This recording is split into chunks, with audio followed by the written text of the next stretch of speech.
It depends on implementation. That's my experience. আপনি best of policies, এবং আমি দেখেছি ওভার দি ইয়ার্স অনেক সরকারের ক্ষেত্রে খুব ভালো ভালো পলিসি অ্যাডপ্ট করা হয়েছে, কিন্তু when it goes for implementation তখন সেটা হয় না। এবং কেন হয় না? Because implementation is done through governmental implementation, কথা বলি, is done through bureaucracy. এবং ব্যুরোক্রেসি আমাদের দেশে মানে অনেক ক্ষেত্রে খুব ভালো, বাট অনেক ক্ষেত্রে দে আর অ্যান অবস্ট্রাকশন। এটা আমাদেরকে স্বীকার করতেই হবে। তাদের যে কার্য পদ্ধতি, এটা অলমোস্ট কলোনিয়াল সময়ের থেকে ওইটাকে হয়তো পরিবর্তন করে টরে হয়েছে, but it is full of obstruction rather than facilitation. একটা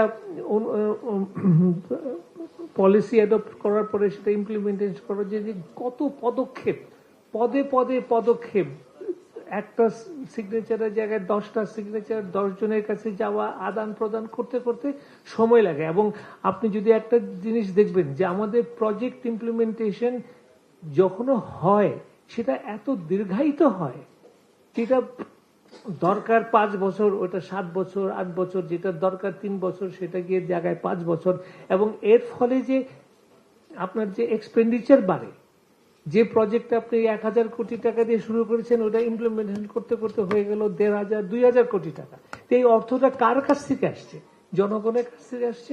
এবং সরকারের যে কি বলবো পরিকল্পনা, সরকারের যে তাদের যে টার্গেট অফ অ্যাচিভমেন্ট, সেটা তো বাধাগ্রস্ত হচ্ছে বারবার। সো আমি বলবো যে ব্যুরোক্রেসিকে হ্যান্ডেল করা এই নতুন সরকারের একটা বিরাট একটা চ্যালেঞ্জ হবে। এখন ব্যুরোক্রেসিকে অফেন্ড করেও আগানো যায় না। তারা যদি বেঁকে বসে অনেক কিছু করতে পারে। সো ব্যুরোক্রেসিকে কিভাবে হ্যান্ডেল করবেন, সেখানে আপনার ইনোভেশন দরকার, এখানে পারসুয়েশন দরকার, এখানে অনেক কিছু আধুনিকরণ দরকার।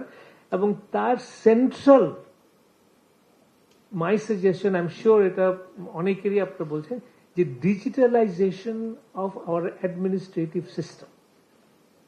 এটা শুধু ফাইন্যান্সিয়াল ব্যাপার না, প্রত্যেকটা মন্ত্রণালয়ের যেন আমরা ডিজিটালাইজেশনের দিকে আগাই। এবং আমরা যদি এটা করতে পারি, আমি মনে করি দুটো জিনিস হবে, একটা এফিসিয়েন্সি বাড়বে আর একটা ওয়েস্টেজ কমবে। সো আমি আমার ছোট ভাইয়ের মতন এবং যাকে আমি অনেক সম্মান করি তাকে অনুরোধ করব যে as an adviser to the prime minister আপনি যদি কোনো অবদান রাখতে পারেন in the process of digitalization of the administration, তাহলে আপনি একটা বিরাট উপকার করবেন।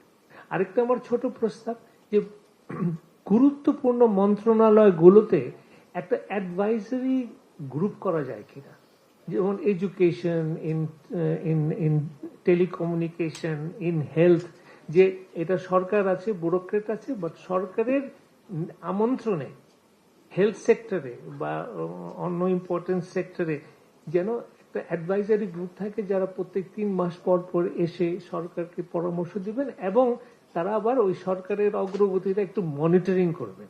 So in this way government Gates the advantage of the intellectual ability of our experts. এবং আমি মনে করি আমাদের দেশে অনেক এক্সপার্ট আছে। সো দুটো প্রস্তাব, একটা digitalization of the government structure, আর বি হচ্ছে creating some sort of an advisory group, যার মাধ্যমে সরকার যেন দেশের যে ইন্টেলেকচুয়াল এবিলিটি আছে, এক্সপার্টিজ আছে, অভিজ্ঞতার যারা অনেক সঞ্চয় করেছেন, তাদের জন্য একটা সুযোগ দেন সরকারকে to make inputs into the functioning of the government. আর সর্বশেষ হচ্ছে যে আমাদের সবাইকে মনে রাখতে হবে যে এই সরকার নতুন ক্ষমতা নেওয়ার পরপরই আন্তর্জাতিকভাবে এমন একটা পরিবেশ সৃষ্টি, পুরো পৃথিবী এখন একটা অস্থিরতা অবস্থা আছে। সেই অস্থিরতা অবস্থায় আমার এই নতুন সরকার কিভাবে ফাংশন করবে তাকে আমরা সম্পূর্ণরূপে সহযোগিতা ইন এভরি ওয়ে পসিবল আমরা যেন দেই, because it is a collective challenge not only of the government but of the people of Bangladesh.